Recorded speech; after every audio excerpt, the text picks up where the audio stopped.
In the spring of 1981, a chilling whisper began in Los Angeles. Young, vibrant men in the prime of life were succumbing to rare infections typically seen only in the most vulnerable. Lungs choked with an exotic pneumonia, skin marked by an aggressive cancer. No one understood why. It wasn't a sudden roar, but a slow, creeping dread. An invisible enemy had arrived, and the world was about to change forever. At UCLA Medical Center, immunologist Dr. Eli encountered 5 astonishing cases. Healthy young men inexplicably wasting away from pneumocystis pneumonia, an illness unheard of outside severely immune-compromised patients. Simultaneously, 3,000 miles away in New York City, dermatologist Dr. Friedman observed a virulent form of Kaposi sarcoma, a slow-growing cancer now ravaging young men across Greenwich Village and Chelsea with terrifying speed. These were not isolated incidents. The Centers for Disease Control and Prevention in Atlanta, Georgia, received reports of these bizarre opportunistic infections, all sharing one terrifying common thread. The patients were all gay men. The CDC's weekly Morbidity and Mortality Weekly Report published its first dry clinical bulletin in June 1981, Pneumocystis pneumonia, Los Angeles. A month later, another report detailed the aggressive Kaposi sarcoma cases in New York and California. The press quickly sensationalized it, coining a cruel, misleading name, the gay cancer. This quickly led to the medical community's initial ill-fated label, gay-related immune deficiency. The name suggested a biological punishment, creating a moral firewall for the heterosexual majority. It stifled research and fueled homophobic rhetoric, portraying victims as sinners. But reality refused to conform. Cases began appearing in heterosexual intravenous drug users, then in Haitian communities in Miami, and most heartbreakingly, in hemophiliacs and infants who had received blood transfusions. The disease was not confined by identity. It was an infectious agent transmitted through bodily fluids. This forced a reckoning. In 1982, public health officials convened in Washington, D.C., and a new neutral name was adopted, Acquired Immunodeficiency Syndrome. Each word was precise: acquired, immunodeficiency, and syndrome. The enemy now had a name, but the war was just beginning. The realization that the mysterious illness was transmitted through blood rocked the medical establishment. For hemophiliacs, a life-saving clotting protein called factor VIII, derived from pooling plasma from thousands of donors, became a death sentence. If just one donor was infected, an entire batch was contaminated. By late 1982, PCP cases emerged in hemophiliacs, unconnected to other risk factors. The implications were staggering. The miracle that kept them alive was now poisoning them. At a tense January 1983 meeting, CDC scientists like Dr. Marcus argued for immediate donor screening and heat-treating blood products.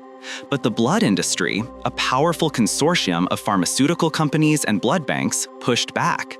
They cited privacy concerns, potential blood shortages, prohibitive costs, and unproven links. Underlying their arguments was a profound fear of liability. For over 2 years, while committees deliberated, the American blood supply remained largely unscreened. Thousands more were infected. Public panic escalated. It wasn't until 1985, after the causative virus was definitively identified and a reliable antibody test developed, that mandatory screening was finally implemented. The delay was catastrophic, a failure of duty that cost countless lives.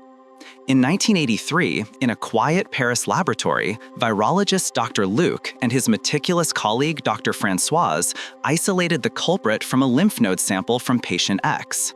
They identified a retrovirus, a cunning pathogen that rewrites its code into the host's DNA, and named it lymphoadenopathy-associated virus. Their findings were published, a beacon in the darkness. Across the Atlantic, Dr. Grant, a titan of virology at the National Cancer Institute in Bethesda, Maryland, was pursuing his own research. A year later, Secretary Henderson dramatically announced that an American scientist, Dr. Grant, had discovered the probable cause of AIDS, naming it HTLV-3. A blood test and vaccine, she confidently declared, were imminent. But in Paris, betrayal festered. Dr. Grant's virus was virtually identical to the LAV sample Dr. Luke's team had sent him. An ugly, public feud erupted over credit and patents. It took intervention from President Wallace and French Prime Minister Chirac to broker a truce, sharing credit. The scientific wound lingered, but the outcome was undeniable. The virus was finally named the Human Immunodeficiency Virus. A target now existed for scientific attack. While scientists grappled with the virus, Washington, D.C. remained largely silent. For the first 4 years of the epidemic, President Wallace never publicly uttered the word AIDS. His administration, influenced by advisors like Advisor Maxwell and figures framing the disease as divine retribution, deemed it a niche problem. Budget requests for CDC and NIH research were slashed. White House press secretary spokesman publicly mocked reporter Smith's questions about the gay plague, eliciting laughter from the press corps. This official contempt legitimized widespread discrimination, fueling fear and misinformation across the nation. But silence could not last forever. In New York City, grief ignited rage. Writer A, a fierce activist, had co-founded a service organization but grew frustrated by its timid approach. In March 1987, he delivered a fiery speech challenging the complacent gay community. "If my speech tonight doesn't scare the out of you, we're in real trouble." 2 days later, 300 people gathered, and the AIDS Coalition to Unleash Power was born. ACT UP was an army. Non-hierarchical, democratic, and fiercely intelligent, they understood that power flowed from money and media. They appropriated the pink triangle, inverting it as a symbol of defiance beneath 2 stark words: silence equals death. Their ZAPs, disruptive telegenic protests, were designed to be impossible to ignore. Their first major action targeted PharmaCorp on Wall Street, protesting the astronomical $10,000 annual price of Antidote Z, the only approved AIDS drug. Protesters staged a die-in, blocking traffic and seizing the media narrative. The quest for a drug had begun years earlier. In 1964, Dr. Horowitz synthesized Compound S for cancer, but it proved useless and was shelved. 2 decades later, PharmaCorp researchers, frantically searching for antivirals, rediscovered Compound S. Renamed Antidote Z, it was a reverse transcriptase inhibitor designed to sabotage HIV's replication. In lab tests, it worked. The pressure for human trials was immense. In 1986, Dr. Allen oversaw a double-blind, placebo-controlled trial involving 282 patients with advanced AIDS. The results were astonishing. 19 placebo patients died, while only 1 on Antidote Z succumbed. The trial was halted early, and the drug was offered to all. On March 20, 1987, the FDA approved Antidote Z at unprecedented speed. It was a moment of triumph, a crack of light in the suffocating darkness. But Antidote Z was a poisoned salvation. Brutally toxic, it caused severe anemia, nausea, and muscle wasting. Patients required frequent transfusions. And the price tag? $10,000 per patient per year, made it the most expensive prescription drug in history, placing hope behind an impenetrable paywall. ACT UP renewed its assault, infiltrating the New York Stock Exchange, chanting, "Pills cost pennies, greed costs lives." An unaffordable cure, they declared, was no cure at all. Many patients found the virus rapidly developed resistance, rendering the drug useless after a year or 2. It was a temporary reprieve, a way to buy time. But time for what? For those Antidote Z couldn't save, another response emerged: the Names Project AIDS Memorial Quilt. In 1985, activist Mr. Jones was struck by paper placards commemorating lost loved ones in San Francisco. He envisioned a fabric quilt, a tangible memorial for a community denied traditional forms of grieving. In 1987, the project launched, inviting people to create 3 by 6 foot panels the size of a human grave to honor the dead. Mothers, fathers, lovers, and friends stitched lives into fabric adorned with personal mementos. In October 1987, on the National Mall in Washington, D.C., 1,920 panels were unfurled, covering a space larger than a football field. Volunteers read names aloud for hours, a somber litany of loss. The quilt transformed abstract statistics into an ocean of individual stories, a devastating political weapon against apathy. The public narrative shifted with 2 iconic faces. Ryan White, a hemophiliac boy from Kokomo, Indiana, contracted HIV via contaminated factor VIII. In 1985, at 13, he was barred from Western Middle School, sparking a year-long legal battle. His dignified presence on TV challenged stereotypes, forcing a national conversation about discrimination. Though tragically short-lived, his advocacy led to the landmark Ryan White Care Act in 1990, funding AIDS care. Then came Earvin "Magic" Johnson, the Los Angeles Lakers superstar.